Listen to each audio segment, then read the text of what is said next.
De midi à 13h, le carrefour de l'info sur Arabelle.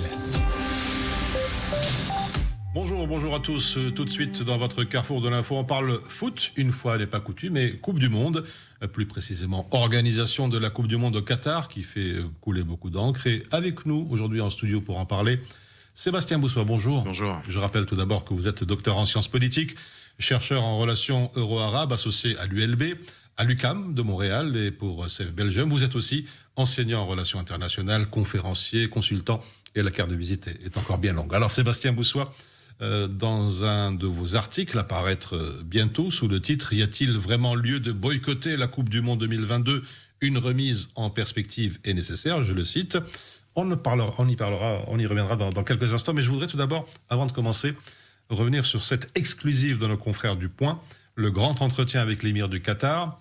Sa première interview en Europe d'ailleurs, le cheikh Tamim Ben Hamad Al Thani évoque le passé, le présent, le futur dans son pays et bien sûr sa Coupe du Monde de football. Quelle est votre impression, Sébastien Boussois, après avoir lu cet entretien avec l'émir du Qatar, vous qui connaissez en tout cas très bien cette région du monde?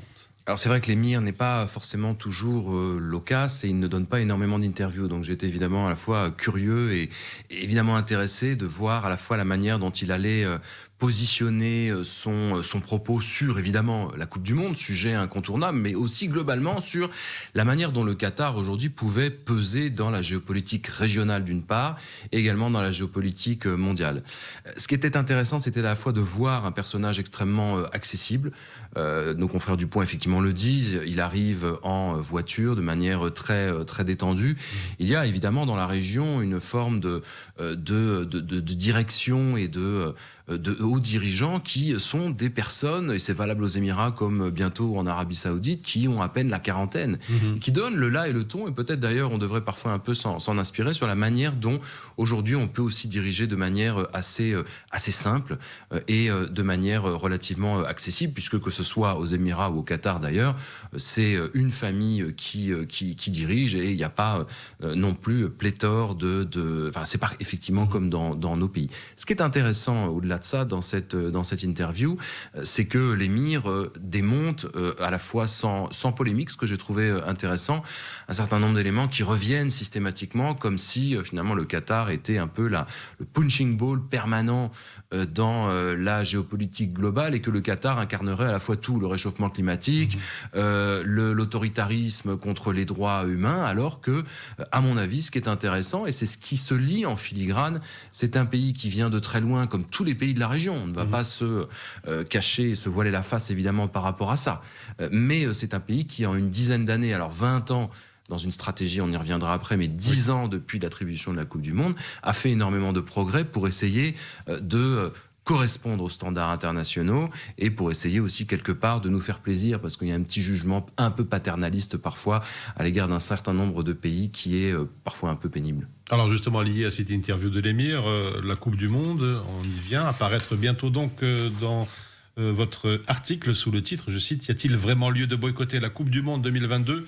Une remise en perspective est nécessaire ». Alors c'est nécessaire justement selon vous de recadrer un petit peu le débat, un débat souvent à sens unique, critiquant l'organisation de cet événement planétaire dans un pays arabe.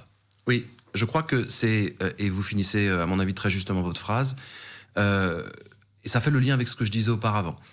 On a un peu le sentiment que le Qatar paye pour l'ensemble du monde arabe. On a eu beaucoup d'espoir après 2010 et les printemps arabes. C'est comme si finalement on voulait cantonner culturellement et civilisationnellement parlant l'ensemble du monde arabe à une région obscurantiste qui chasserait ou fuirait la démocratie et qui ne serait pas capable d'être dans une progression ou un développement. Il faut reconnaître que malheureusement les printemps arabes ont été globalement une grande déception, avec l'influence d'un certain nombre de pays d'ailleurs, pour remettre en place petit à petit un certain nombre d'autoritarisme à gauche à droite, que ce soit notamment en Égypte, en Syrie ou ailleurs. Je pense que le Qatar est dans une situation et aujourd'hui à un carrefour à la fois de l'information et à la fois de l'histoire, où il essaye de prouver que une Coupe du Monde qui, pour la première fois, est organisée dans un pays arabe, ne peut pas être à la fois un échec et ne peut pas être l'objet de critiques aussi terribles et parfois aussi exagérées, parfois aussi dirigées, parce qu'il essaye de faire au mieux. Quand je dis essayer de faire au mieux, bien sûr que le monde arabe n'est pas cet océan de démocratie en lequel nous aspirons tous. Bien sûr que le Qatar a eu des progrès à faire. Il vient d'organiser ses premières élections du Conseil de la Choura.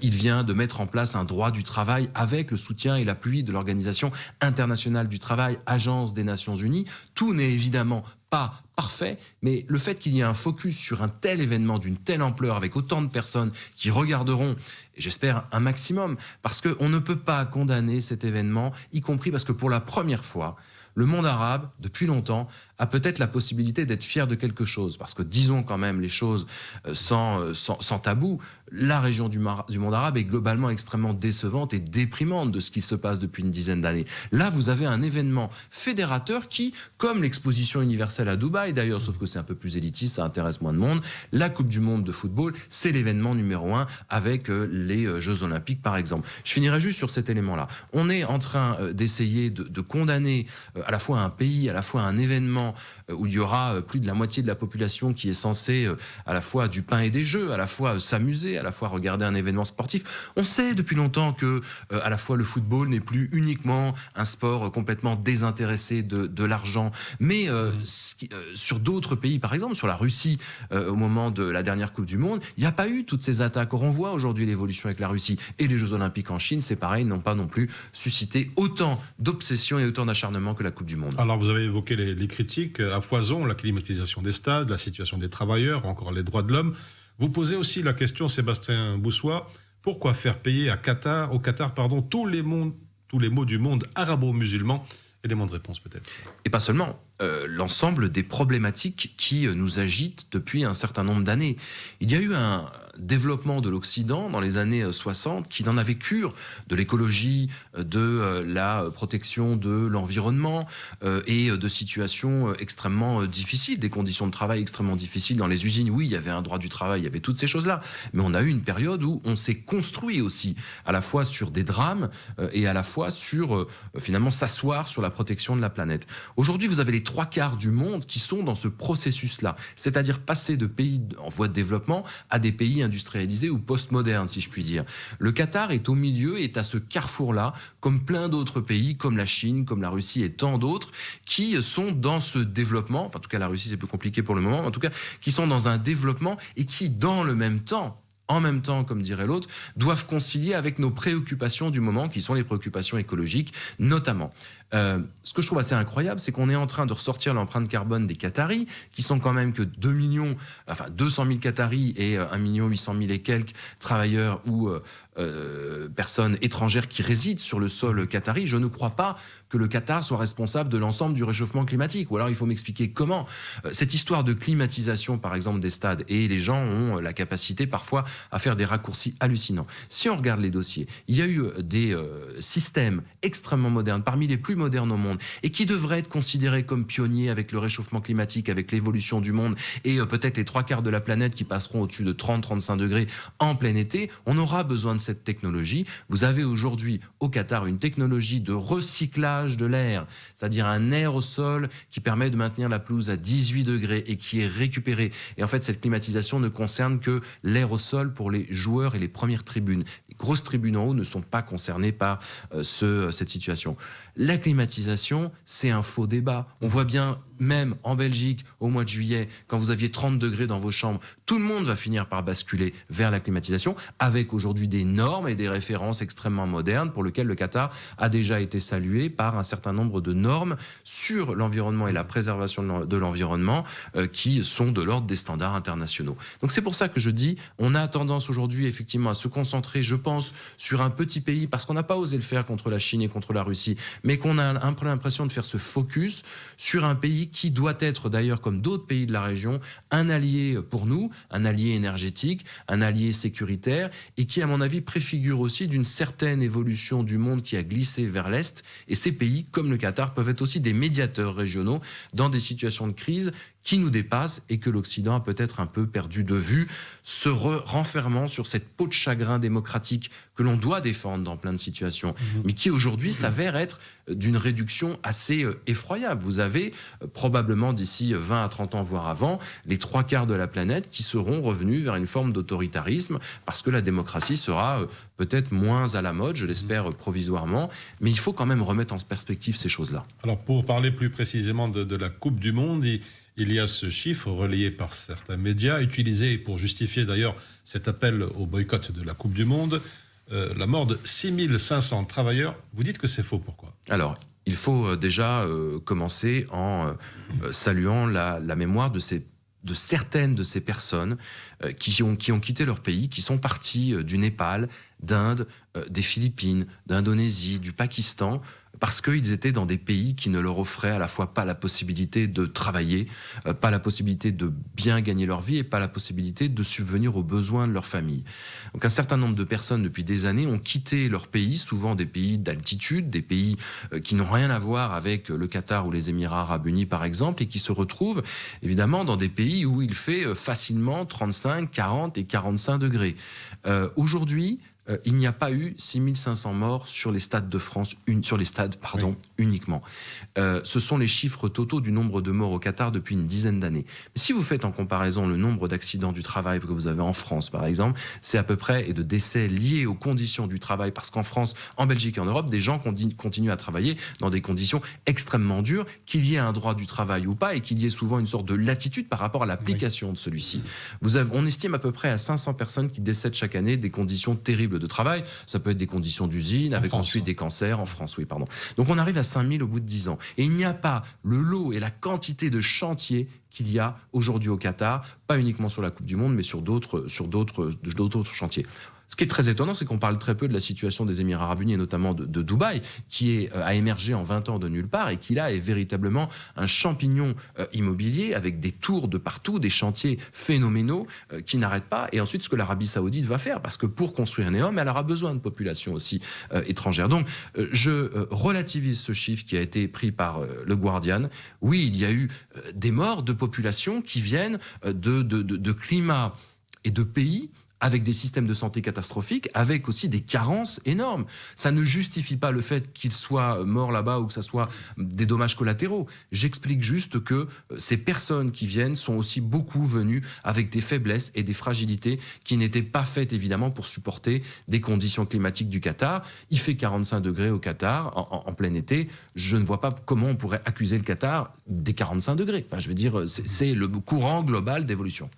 Encore une question, avant de quitter, 2 questions. Est-ce que l'organisation de cette Coupe du Monde 2022 pourrait servir de déclic pour organiser de grandes compétitions en dehors du cadre classique qu'on connaît, Amérique du Nord, Europe, Amérique du Nord, etc. Alors votre question est, je trouve, extrêmement pertinente et intéressante parce que j'ai le sentiment que dès qu'un événement de dimension internationale est organisé dans un pays qui ne soit pas un pays occidental, on commence à revenir avec notre chape de paternalisme et commencer à faire la morale aux uns et aux autres sur ce que sont les droits de l'homme, sur ce que sont les conditions de travail, sur la manière dont les gens organisent ou essayent de s'organiser pour répondre aux standards internationaux. Je pense que les appels récents au boycott sont une aberration parce que c'est donner un très mauvais signal pour un pays qui, en 10 ans, a mis en place un droit du travail qui n'existe nulle part ailleurs dans la région. Ça veut dire que vous avez pour la première fois aujourd'hui des travailleurs où vous avez un salaire minimum, où vous avez une durée limitée du travail chaque jour, où vous avez la possibilité par des applications diverses et variées de se renseigner sur le droit du travail et où vous avez l'État qatari qui a quand même mis en place des salves d'inspecteurs du travail pour faire appliquer le droit du travail que souvent d'ailleurs beaucoup d'entreprises étrangères qui ont été déléguées pour ces chantiers n'ont pas respecté. C'est un mouvement à mon avis intéressant qui est à suivre parce qu'on ne pourra plus se cantonner avec l'évolution du monde aujourd'hui qui pour moi a glissé déjà à l'Est, vers la Chine, vers la Russie, vers le monde asiatique, vers la mer de Chine, qu'on le veuille ou non, c'est une réalité. On a aujourd'hui le sentiment que le monde occidental ne peut plus monopoliser l'ensemble des événements et des organisations. Et c'est donner, à mon avis, un très mauvais signal que de condamner cette Coupe du Monde qui se passe, comme vous l'avez dit au début, dans un pays arabe. De tels événements de dimension internationale doivent aussi être organisés dans d'autres pays pour être représentatifs du monde. C'est la même chose avec les Nations Unies qui ne sont pas représentatives représentatifs du monde aujourd'hui, ces événements-là doivent pouvoir être organisés. Mais par contre, je finirai en disant qu'il y a un élément important, c'est que probablement que dans les critères d'attribution, et c'est ce à quoi aura servi à mon avis la Coupe du Monde au Qatar, il devrait y avoir la possibilité dans les critères d'attribution d'évaluer le degré d'implication ou d'évolution ou d'engagement des États candidats à la question du respect du droit du travail et des droits humains. L'organisation d'un tel événement, ce serait aussi incontestablement un vecteur de développement et aussi, comme vous le notez dans votre article, un petit coup de pouce pour ceux qui tentent en tout cas d'améliorer les choses. Oui, je pense que le condamner, c'est en ça que c'est une mauvaise idée. C'est un appel d'air. C'est une incitation, ou ça devrait en tout cas être une incitation à ce que l'ensemble des pays du Golfe soient dans ce développement et dans cette évolution.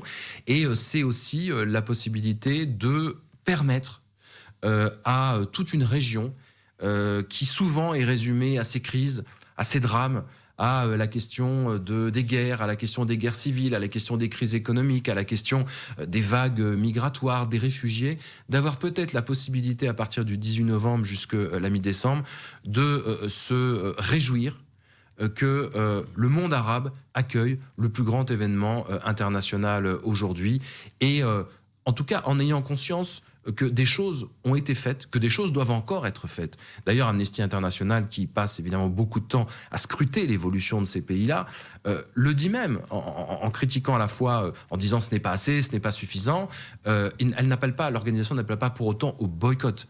Alors je pense qu'effectivement avec la FIFA, il y a peut-être la possibilité de réfléchir à un mécanisme d'indemnisation, même si l'État qatari a aussi compensé dans des paiements de salaire quand il y a eu la pandémie, quand il y a eu tout ça, mais pour lequel la FIFA pourrait aussi avoir une petite part d'engagement et de symbole pour cet événement qu'elle chapeaute quand même.